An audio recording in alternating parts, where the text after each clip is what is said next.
ஜெய்பீம்.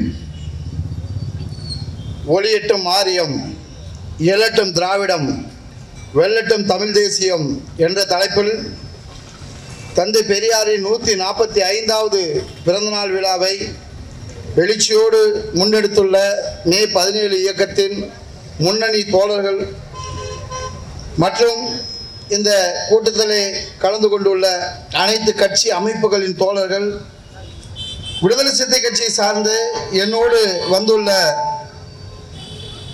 தோழர் கோபி, தம்பி மணிகண்டன், கார்த்தி, தோழர் சரவணன், தோழர் சிவா, நூர்தீன், தோழர் அப்பாஸ் உள்ளிட்ட அனைத்து தோழர்களுக்கும் நான் சார்ந்துள்ள விடுதலை சிறுத்தை கட்சி சார்பில் எனது வணக்கத்தை தெரிவித்துக் கொள்கிறேன். தோழர்களே, அறிவு தடுப்பாரை, மானம் கெடுப்பாரை, மண்ணோடு பெயர்த்த கடப்பாரை, வானம் உள்ளவரை, வையம் உள்ளவரை யார் மறப்பார் எங்கள் பெரியாரை என்று புரட்சி கவிஞர் பாடியதை கேட்ப, நாங்கள் பெரியாரை மறந்தாலும் இங்க இருக்கக்கூடிய இந்து முன்னணிக்காரன் மறக்க மாட்டேன்றான். நான் கூட்டுறதுக்கு முன்னாடியே அவன் ஒரு 20 பேர் இங்க பெரியாரோட நினைவோட பெரியாரை பத்தி பேசுறதுக்கு இங்க ஒரு 30 பேர் காவ காத்து நிற்கிறான். அதனாலதான் அந்த புரட்சி கவிஞன் பாடினான என்னமோ, யார் மறப்பார் எங்கள் பெரியாரைன்னு இந்து முன்னணிக்காரனுக்கும் சேர்த்து பாடி வச்சுட்டு போயிட்டாங்களோன்னு எங்களுக்கு ஒரு யோசனையா இருக்கு. தோழர்களே, நாம நகர்பகுதிகளில் வாழ்றோம். நமக்கு நேரடியா சாதி கொடுமையை அனுபவிக்கிற வாய்ப்பு குறைவு. ஏன்னா நகர்பகுதிகளில் பெரும்பாலும் இடைநிலை சாதியினர், பல்வேறு பிரிவினர் ஒரே இடத்துல தொழில் சார்ந்து வணிகம் சார்ந்து ஒரே இடத்துல வாழ வேண்டிய தேவை இருக்கு. அதனால பெரிய அளவுக்கு சாதி கொடுமையை நேரடியா அனுபவிக்காதவங்களா நாம இருக்கோம். ஆனா கிராமப்புறங்கள் அப்படி இல்லை.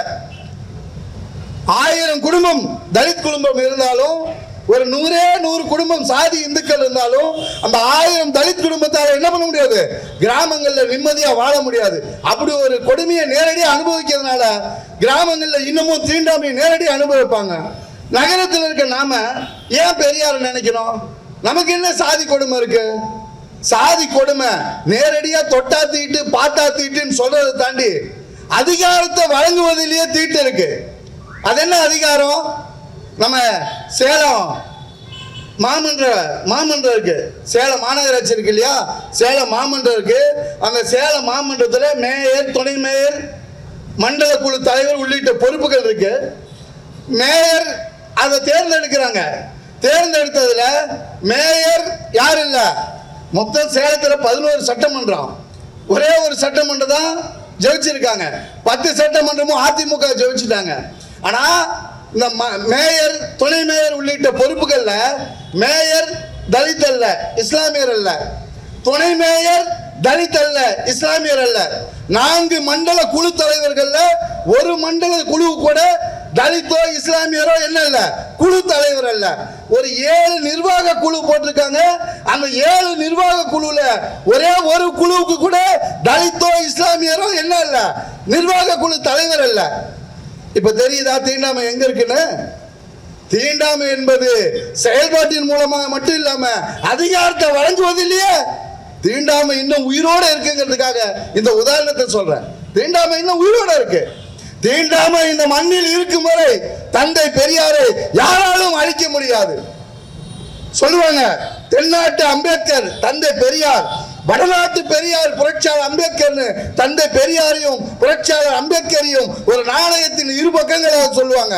இன்னைக்கு மிக கடுமையா தந்தை பெரியாரை எதிர்க்கக்கூடிய இந்த காவி பாசிச கைவர்கள் ஏன் புரட்சியாளர் அம்பேத்கரை எதிர்க்க மறுக்கிறார்கள்? புரட்சியாளர் அம்பேத்கரை தொட்டால் இந்திய தேசம்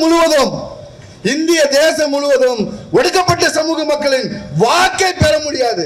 ஆகையால என்ன பண்றா, புரட்சியாளர் அம்பேத்கரை வசதியா மறந்துட்டு தொடர்களே, பெரியாரை விட மிக மூர்க்கமா தன்னுடைய கடைசி மூச்சு வரை இந்த இந்துத்துவ பாசிச பயங்கரவாதத்தை எதிர்த்தவர் புரட்சியாளர் பாபா சாஹிப் அம்பேத்கர் அவர்கள். 10 லட்சத்துக்கு மேற்பட்ட மக்களை இந்த இந்து மதமே ஆகாது என்று பௌத்தம் தழுவு வச்சவர் புரட்சியாளர் அம்பேத்கர். அவரை ஏன் விமர்சனம் செய்ய மாட்டேங்கிறான்? இந்த பிஜேபி கூட்டம். காரணம் என்னன்னா, புரட்சியாளர் அம்பேத்கரை தொட்டா அது இந்தியா முழுக்க இருக்கக்கூடிய ஒடுக்கப்பட்ட சமூக மக்களின் வாக்க பாதிக்கும். ஆகையால புரட்சியாளர் அம்பேத்கரை தொட மாட்டேன்றான். அம்பேத்கருக்கும் வட மாநிலங்களில் காவி சாயம் பூச ஆரம்பிச்சுட்டான் பக்கமா.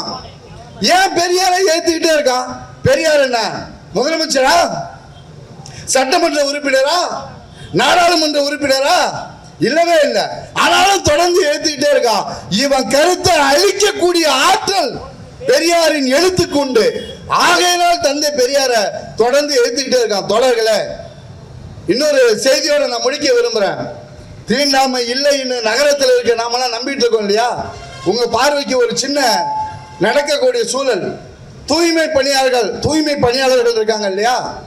தூய்மை பணியாளர்கள் ஊரே சேர்ந்து என்ன பண்ணுவாங்க? பட்டாசு வெடிச்சு குப்பையை போடுவான். ஒரே ஒரு சமூகம் மட்டும்தான் அதை கூட்டி சுத்தப்படுத்தும். தீண்டாமை இல்லாம எப்படி ஒரு சமூகம் மட்டும் இந்த வேலைக்கு பயன்படுத்தப்படுவாங்க?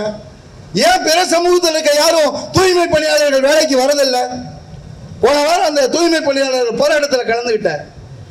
காலையில் 5:30 மணிக்கு அவங்க வந்து கையெழுத்து போடணும். விடிய காலத்தால் அதிகாலை 5:30 மணிக்கு வந்து கையெழுத்து போடணும். அவங்க தங்களோட வேலையை தொடங்கணும். இதே இருக்கக்கூடிய திருப்பூர்ல கூட என்ன பண்றாங்க? அந்த தூய்மை பணியாளர்களுக்கு 650 ரூபாய் சம்பளம் கொடுக்குறாங்க. இந்த சேலம் மாவட்டத்தில் வெறும் 340 ரூபாய் சம்பளம் கொடுக்குறாங்க. 5:30 மணிக்கு அந்த மக்கள் வந்து அந்த தூய்மை பணிக்கு கையெழுத்து போட்டு அவங்க வேலையை தொடங்கணும்னு சொன்னா 3 மணிக்கு அவங்க வீட்டில் எந்திரிக்கணும்.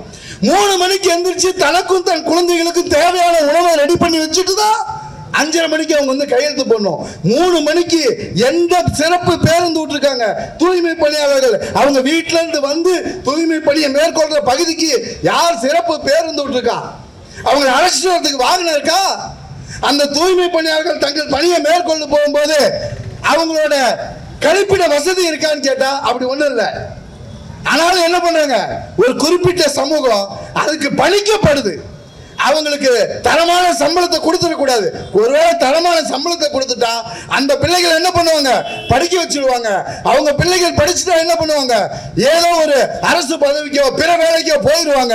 அவங்களுக்கு முறையான சம்பளத்தை கொடுக்காமலே அந்த சமூகத்தை கீழ்நிலையிலே வச்சிருந்து தொடர்ந்து இவங்களையும் இவங்க வாரிசுகளையும் அதே தூய்மை பணிக்கு என்ன பண்ணணும்? ஆட்படுத்தணும், உட்படுத்தணும். இதுதான் தீண்டாமை. கிராமத்தில் இருக்கிற தீண்டாமை ஒரு பக்கம்னா, நகரத்தில் இருக்கக்கூடியது நவீன தீண்டாமை. இது எல்லாத்தையும் உணராதவங்களா இல்ல விடுதலை சிறுத்தை கட்சி. அந்த அடிப்படையில் மே 17 இயக்கம் முன்னெடுத்துள்ள இந்த நிகழ்விலும் எதிர்வரும் காலங்களில் மே 17 உள்ளிட்ட இயக்கங்கள், அம்பேத்கரிய மார்க்சிய இயக்கங்கள் எந்த இயக்கமானாலும் எடுக்கக்கூடிய அனைத்து முயற்சிகளுக்கும் கூட்டங்களிலும் விடுதலை சிறுத்தை தனது பங்களிப்பை செலுத்தும் என்று கூறிக்கொண்டு எனக்கு வாய்ப்பளித்தமைக்கு நன்றி கூறி விடைபெறுகிறேன். நன்றி தோழர்களே. ஜெய் பீம்.